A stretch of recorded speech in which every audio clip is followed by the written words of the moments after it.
Oke, assalamualaikum warahmatullahi wabarakatuh. Ya, di sini saya Wahid akan menjelaskan tentang sistem operasi pada Linux ya. Lebih tepatnya saya akan menjelaskan beberapa perintah yang ada pada Linux. Ya, yang pertama yaitu shell. Apa sih yang dimaksud dengan shell? Oke, shell adalah command executive. Nah, artinya command executive itu adalah program yang menunggu instruksi dari pemakai, kemudian memeriksa sintak dari instruksi yang diberikan, dan mengeksekusi perintah tersebut.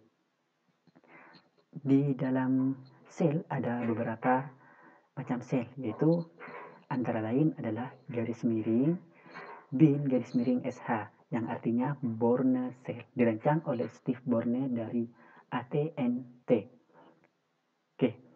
Oke, yang kedua, macam-macam dari shell ada garis miring bin dan garis miring csh. Ini termasuk dari sebuah perintah ya, yang dikembangkan oleh Unix Berkeley yang dikenal dengan C-min shell. Oke, ada yang ketiga, yaitu garis miring bin garis miring bash. Yang dimaksud dengan tersebut adalah kompatibel dengan Bourne shell dan juga mengadaptasi kemampuan COM shell. Oke, kita lanjut ke yang kedua, atau saya akan menjelaskan beberapa perintah yang akan kita jelaskan di video sekarang ini. Apa yang dimaksud dengan profil pada bash shell? Oke, profil pada bash shell yaitu merupakan profil untuk setiap pemakai pada home directory. Nah, di sini yaitu pemakai profil pada bash shell di home directory ya. Jika kita memakainya termasuk profil di dalam bash shell tersebut. Oke. Kemudian apa yang kita ketahui tentang file.bash hrc?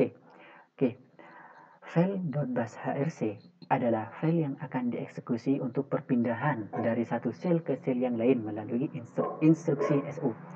Nah, jadi ketika kita ingin memindahkan dari satu shell ke shell yang lain, kita menggunakan file bash hrc. Oke, berikutnya, apa yang dimaksud dengan history pada bash shell? Dan apa kegunaan perintah history tersebut? Dan cara-cara untuk mengetahui history perintah-perintah yang pernah digunakan oleh user. Oke, ya di sini saya akan menjelaskan apa yang dimaksud dengan history pada bash shell. Oke, history yaitu catatan dari semua instruksi yang sejauh ini telah dilakukan. Nah, history tersebut memudahkan pemakai untuk mengedit kembali instruksi kompleks dan panjang, terutama bila terjadi kesalahan pada penulisan instruksi maupun parameter. Oke, nah di sini ini ada Linux-nya ya, yang udah saya jalankan beberapa perintah-perintah. Pertama kita clear dulu ya, untuk agar lebih nyaman melihatnya. Oke, kita clear, perintah clear. Nah, di sini udah clear, udah bersih ya airnya. Kemudian perintah history, kita langsung saja ketik history pada sistem operasi Linux tersebut, kemudian kita enter, lihat apa yang terjadi. Nah, di sini ada bin sh, ini beberapa perintah yang saya jalankan ya, yang saya jalankan tadi atau kemarin-kemarinnya.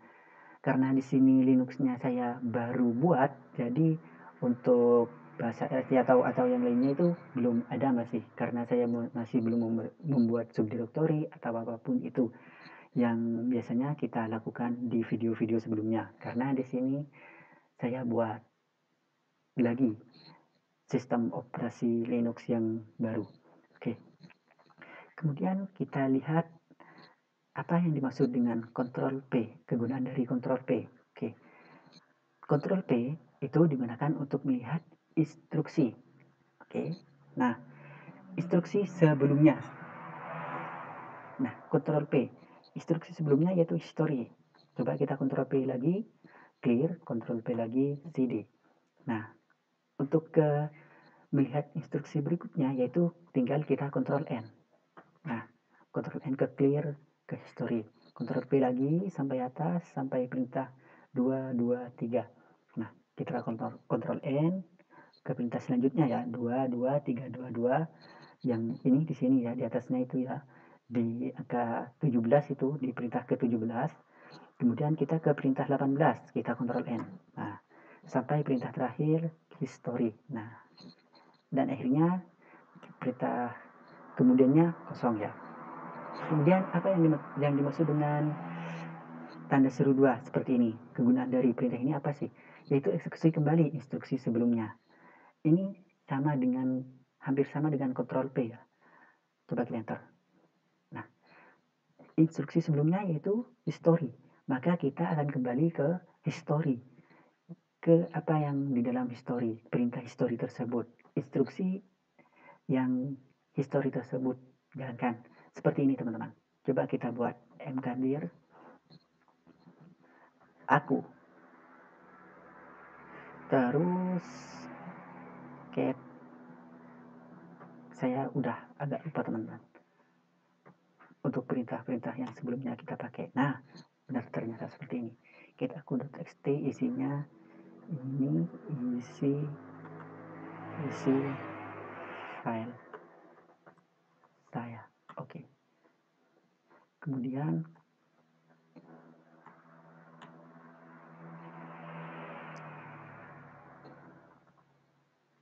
teman-teman, ini kenapa nggak bisa ini?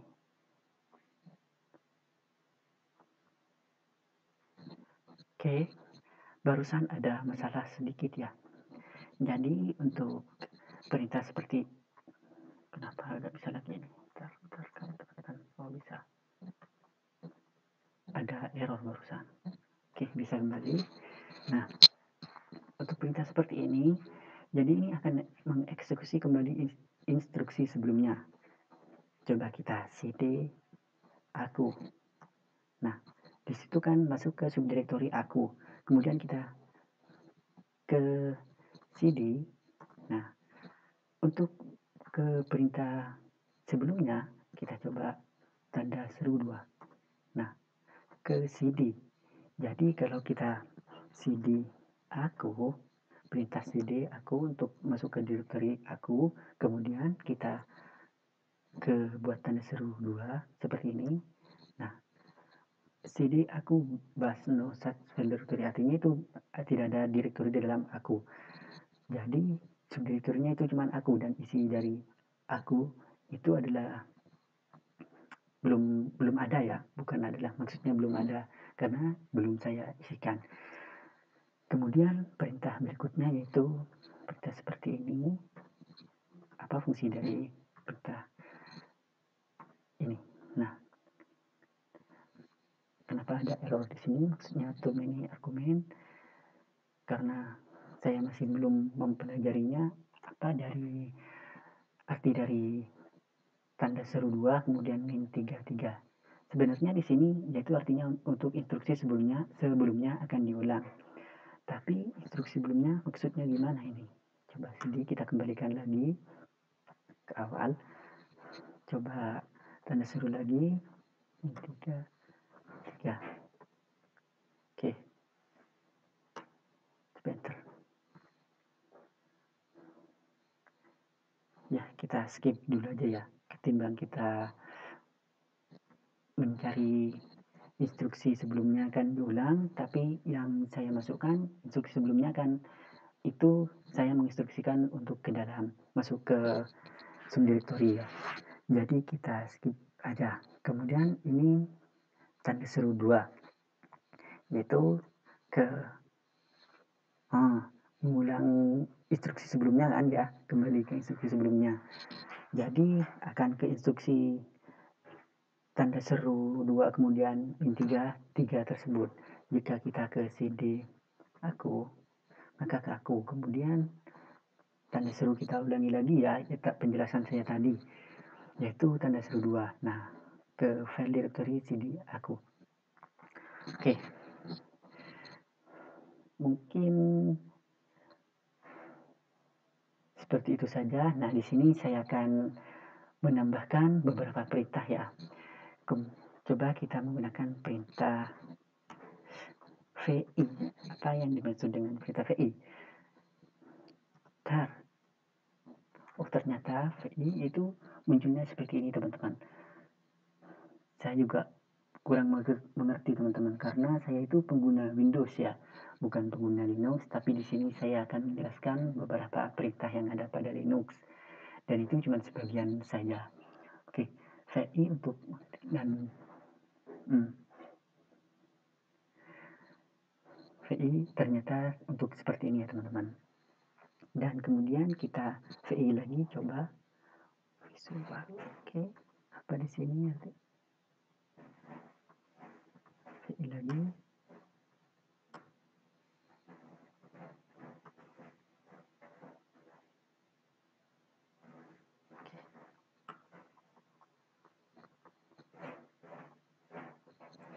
Maksudnya apa ini, teman-teman?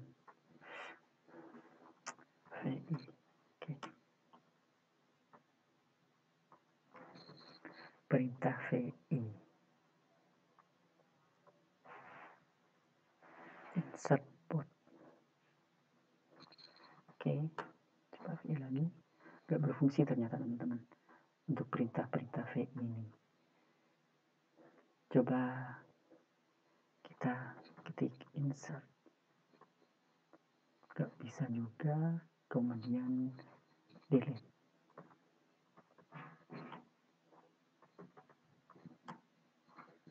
Ya, mungkin penjelasan saya cukup di sini dulu ya, karena ini untuk perintah editor VI saya kurang memahaminya, teman-teman.